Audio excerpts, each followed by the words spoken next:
student. Welcome to the Aao Padhe. Today I am going to teach you a new lesson, physical and chemical change. Class 7, chapter number 6. So student, in this chapter we discuss about physical and chemical change. So हमने भी एक changes किए हैं, हमने video को एक different form में बनाया है. So let's come with me and देखिए कि हमने किस तरीके से चेंज को अपनी लाइफ में अप्लाइड किया है. Alright? Everything around us undergo the process of change. Okay, हम अपने सराउंडिंग में बहुत कुछ चेंज होता हुआ देखते हैं. Can you guess any of the example? Okay, so comment me in the comment section. आप अपने वीडियो को पॉज कीजिए and give me the some example of the change you observe in your daily life. Alright, हम daily life में बहुत सारे changes देखते हैं.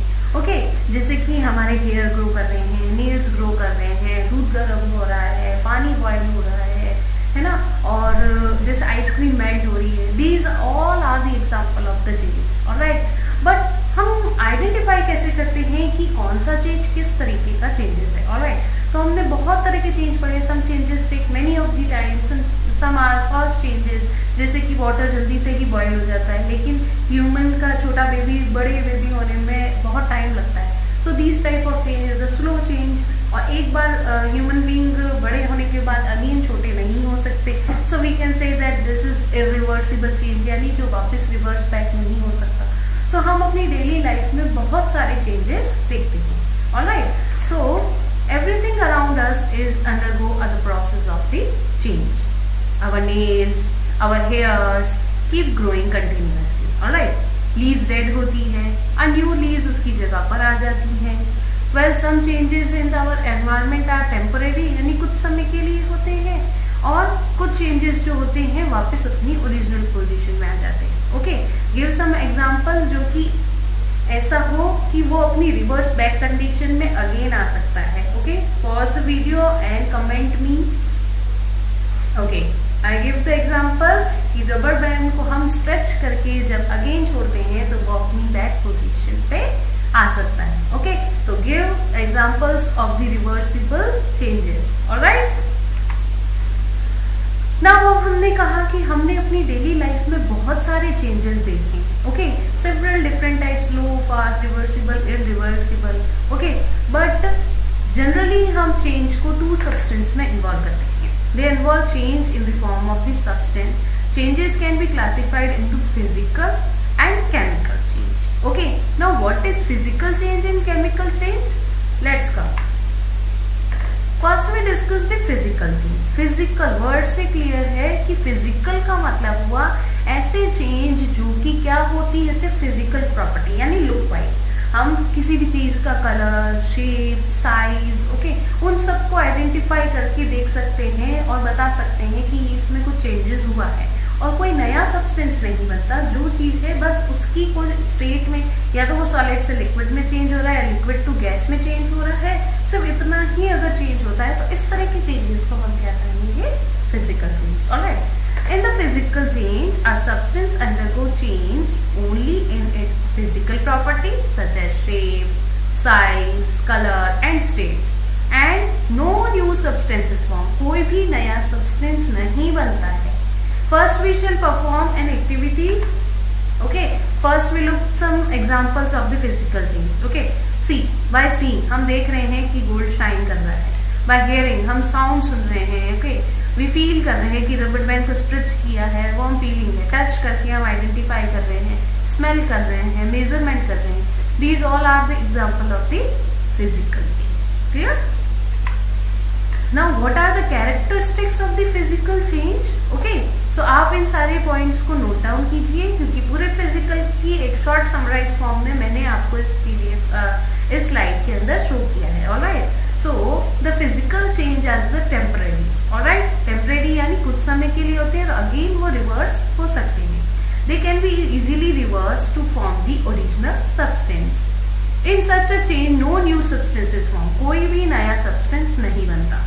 Thus we notice that the important characteristics of the physical change is as follows.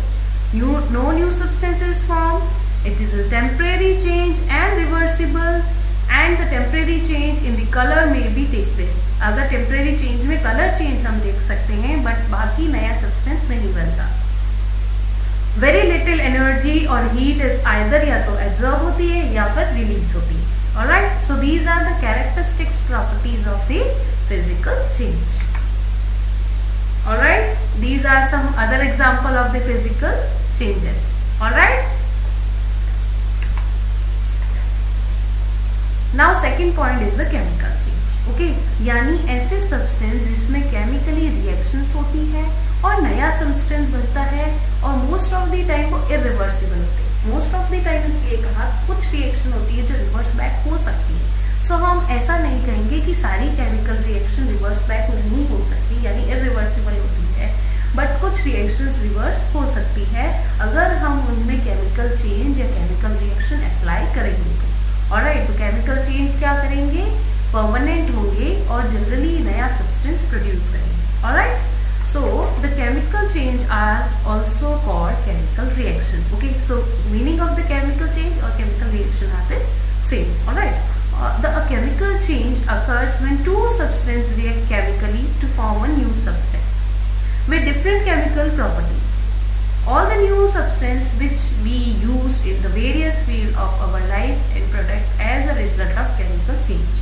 Okay, यानी बहुत सारी ऐसी केमिकल रिएक्शंस होती हैं जो हमारी डेली लाइफ में बहुत नेसेसरी होती है, जैसे कि डाइजेशन ऑफ फूड, यानी हमारा फूड क्या हो रहा है, डाइजेस्ट हो रहा है हमारे स्टमक में, this is the chemical change. क्योंकि हम एक बार फूड डाइजेस्ट होने के बाद में अगेन उसे रॉ फूड में तो ऑब्टेन नहीं कर सकते, या हमने फूड को कुक किया है, this is the also chemical change. Okay, give some other example in the comment section. Okay, now what is chemical reaction? A chemical change occur when the chemical react with each other. जब दो chemical आपस में reaction करते हैं तो क्या होगी, chemical reaction. A chemical change is also called the chemical reaction, और केमिकल चेंज को ही हम क्या कहते हैं, केमिकल रिएक्शन। ओके, सो सम प्रॉपर्टीज इसकी क्या होगी कि change in energy, change in colour, evaluation या प्रोडक्शन ऑफ गैस, यानी गैस बनती है, और फॉर्मेशन ऑफ प्रेसिपिटेट।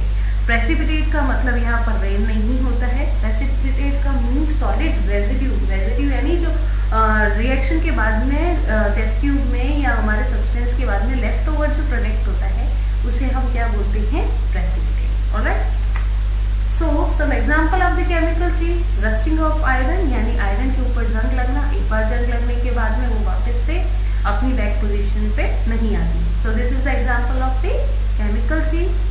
सेकेंड, में मैग्नीशियम के रिबन को हम बर्न करते हैं तो वो व्हाइट लाइट के साथ में जलती है और क्या करती है, ऐश प्रोड्यूस करती है। So this is the example of also chemical change.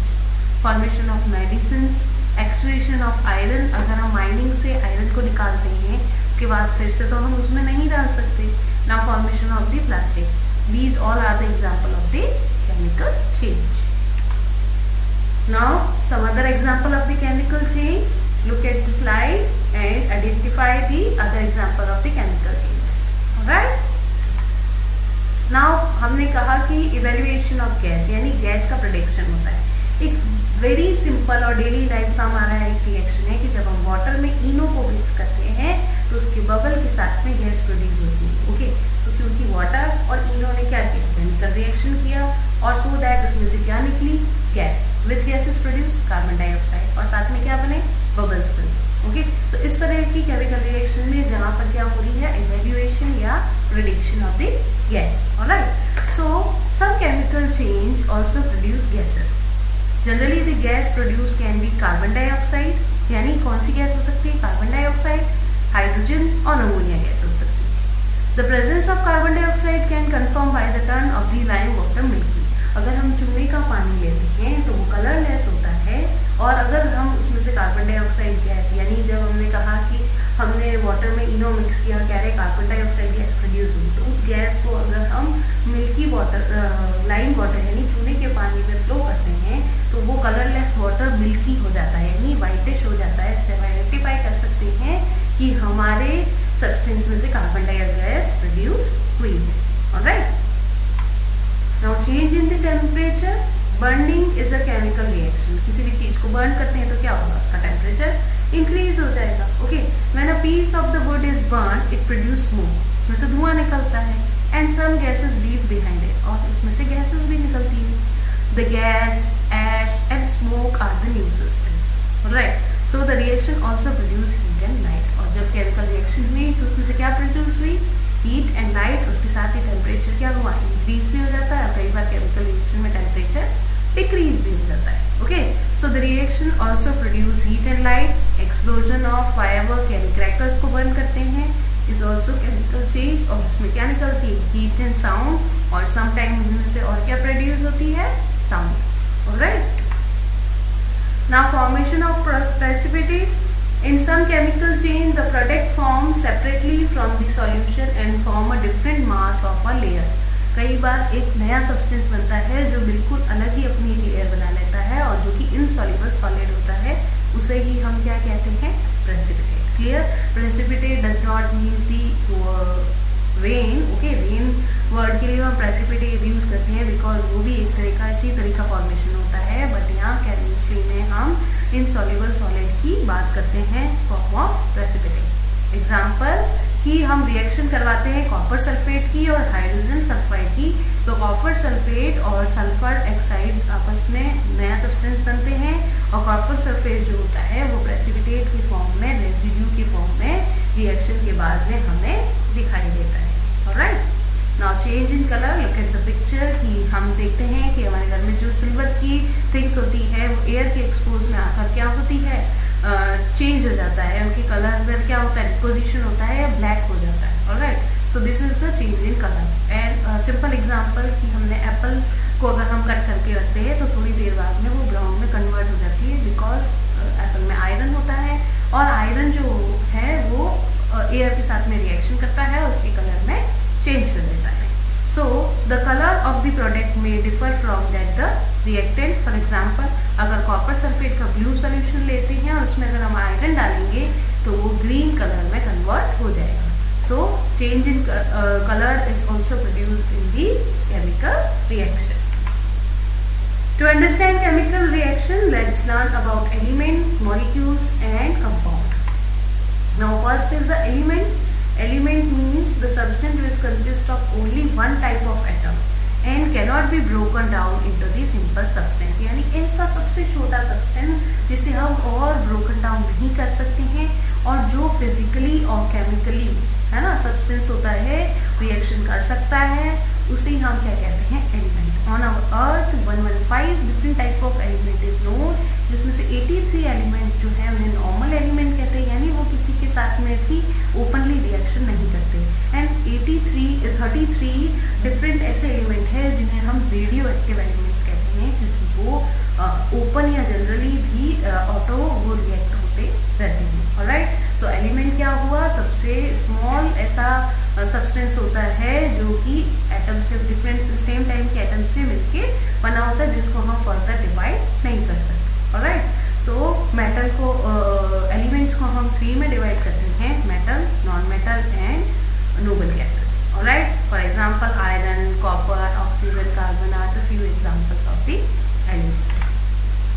Now जब 2 या 2 से ज्यादा एलिमेंट्स आपस में कंबाइंड होते हैं केमिकली, यानी फिक्स रेशियो में, यानी इतना अमाउंट, जैसे कि वाटर है तो H2O 2 मॉलिक्यूल हाइड्रोजन का ऐड किया और 1 मॉलिक्यूल ऑक्सीजन का ऐड किया. So these type of ratio यानी फिक्स अमाउंट में हम मिक्सअप करते हैं, तो ऐसे सब्सटेंस को हम क्या कहते हैं, compound. Alright, so the substance in which 2 or more elements are combined together chemically in definite properties are known as compound. Alright, for example 2 atoms हमने हाइड्रोजन के लिए, 1 एटम हमने ऑक्सीजन का कंबाइन किया और उससे हमारा क्या बना, वाटर का compound molecule. Alright, now mixture word से ही हम आइडेंटिफाई करते हैं कि जिसमें कोई भी अमाउंट कितनी भी रेशियो में हमने लिया है. ओके, जनरली हम मिक्सचर देखते हैं जिसमें गाठियाँ, मूंगफली, सेब एंड डिफरेंट टाइप के सब्सटेंस को हम मिक्स करते हैं, तो उसे हम क्या कहते हैं, mixture. Similarly, the substance in which 2 or more substances are mixed together physically in no definite properties, कोई fixed properties नहीं होती है, are known as mixture. Like a sugar solution, क्योंकि हम वाटर में कितने भी अमाउंट में शुगर मिक्स करेंगे तो वो अनडिफिनेट प्रॉपर्टीज हुई और उसमें फिजिकली ऐड किया है. तो इस तरह के सब्सटेंस को हम क्या कहेंगे, mixture. Okay, these are the some non metals और उनकी सिंबल्स, क्योंकि हम मेटल्स और नॉन मेटल को सिंबल्स में प्रेजेंट करते हैं। Alright, now rusting of iron. Okay, look at the picture, this is the rust, यानी जंग लगना, यानी जो भी आयरन का ऑब्जेक्ट होता है, when the iron object come with the contact of the oxygen, water and react to form the red colored substance is called rusting, and this process is known as rusting. Okay, यानी iron का object जब air यानी oxygen और moisture यानी water के साथ में react करता है तो क्या बनती है, rust. Alright, so this is the graphical presentation of rusting, यानी कोई भी आयरन ऑब्जेक्ट है वो सबसे पहले एनवायरमेंट की कार्बन डाइऑक्साइड और वाटर यानी कार्बनिक एसिड से रिएक्ट करके एक लेयर प्रोड्यूस करता है, फिर वो एटमॉस्फेयर में प्रेजेंट ऑक्सीजन एंड वाटर से रिएक्ट करके एक और लेयर बनाता है, आफ्टर दैट उसकी जो लेयर होती है उसे हम क्या कहते हैं, rust. Alright, this is the very important reaction, so note down this reaction in your rough notebook and practice, so इससे आपको अच्छे मार्क्स ऑब्टेन हो सकते हैं। नाउ हाउ टू प्रिवेंटिंग, कि हमने रस्ट से बचने के लिए उस पर हम क्या अप्लाई करते हैं, लेयर ऑफ द पेंट, या फिर हम उस पर गैल्वेनाइजेशन यानी जिंक की एक कोटिंग कर देते हैं, जिससे भी हमारा आयरन के ऑब्जेक्ट है वो लॉन्ग टाइम तक रस्टिंग से प्रिवेंट कर सकते हैं। सिमिलरली कलाई करते हैं, आपने देखा ही होगा कि टिन की एक लेयर जो होती है वो मेटल के ऑब्जेक्ट्स पर करती रहती है, जिससे कि सब्सटेंस बहुत टाइम तक खराब नहीं होता है। सिमिलरली इलेक्ट्रोप्लेटिंग यानी निकल और क्रोमियम की लेयर, ओके, जो जनरली जो हमारे कार एंड व्हीकल्स होते हैं उनके ऊपर क्रोमियम की ही लेयर होती है, जिसकी वजह से हमारी गाड़ी आयरन की बनी होने के बाद में भी जंग नहीं लगता है और वो लॉन्ग टाइम तक वैसे ही शाइन करती रहती है। Alright, now next process is crystallization. Okay, crystallization का मतलब होता है कि हमें किसी भी सॉलिड सब्सटेंस से प्योर सब्सटेंस को ऑब्टेन करने के लिए जो प्रोसेस यूज करते हैं उसे हम क्रिस्टलाइजेशन कहते हैं, और प्योर सब्सटेंस हमें क्रिस्टल की फॉर्म में obtain. Okay, sorry, it is the process of obtaining crystal of a pure substance from its solution. Okay, तो उसके solution से जब हम pure substance obtain करते हैं, for example we obtain crystal of copper sulfate by boiling copper sulfate solution. Okay, तो इस तरीके से हमें क्या मिलते हैं, क्रिस्टल मिलते हैं। ओके, तो क्रिस्टलाइजेशन एक प्रोसेस होता है जिसके अंदर हम जिस भी सब्सटेंस के लाइक कॉपर सल्फेट का अगर हमें क्रिस्टल बनाना है, ओके, तो कॉपर सल्फेट हमने लिया, उस कॉपर सल्फेट के अंदर हमने क्या ऐड कर दिया, वाटर, यानी बहुत लिटिल अमाउंट में वाटर लिया और उसमें हमने उसका सैचुरेटेड सॉल्यूशन, सैचुरेटेड सॉल्यूशन का मतलब यानी बहुत लिटिल अमाउंट में वाटर और हमने कॉपर सल्फेट की 1 स्पून 2 स्पून 3 स्पून ऐड किया, अब तक 4 स्पून जब हमने डाला तो उसमें डिजॉल्व नहीं हो रहा है और बेस में डिपोजिट होना यानी जमा होना शुरू हो गया है, तो वो सॉल्यूशन कैसा कहलाएगा, सैचुरेटेड। और उसके बाद में हमने उससे क्या किया है, बर्नर पे रख दिया है और वाटर को इवेपोरेट किया, आफ्टर दैट जो रेजिड्यू यानी जो बचा हुआ लेफ्ट ओवर जो सब्सटेंस होगा वो क्रिस्टल होगा और वो कैसा होगा, pure substance. Alright, so the process of crystallization is an example of the physical change. By obtaining crystal we are able to purify certain substance, pure sugar, urea, copper sulfate, alum यानी फिटकरी और table salt यानी नमक। Okay, तो उसके हम crystals बना सकते हैं। The salt obtained by the evaporating consists of many impurities such as sand, magnesium, chloride, etc. तो जब वाटर इवेपोरेट होता है तो उसके साथ इम्प्योरिटीज भी क्या हो जाती है, इवेपोरेट हो जाती है। The impure salt can be purified by the crystallization process. A large amount of salt is dissolved in the water is allowed to boil and obtain the saturated solution. तो crystallisation की form से ही हमें नमक जो कि समुद्र से या सी वाटर से ऑब्टेन करते हैं इसी तरीके से मिलता है। फिल्टर द सैचुरेटेड सॉल्यूशन और उसकी इम्प्योरिटीज को हम क्या कर देते हैं, रिमूव कर देते हैं।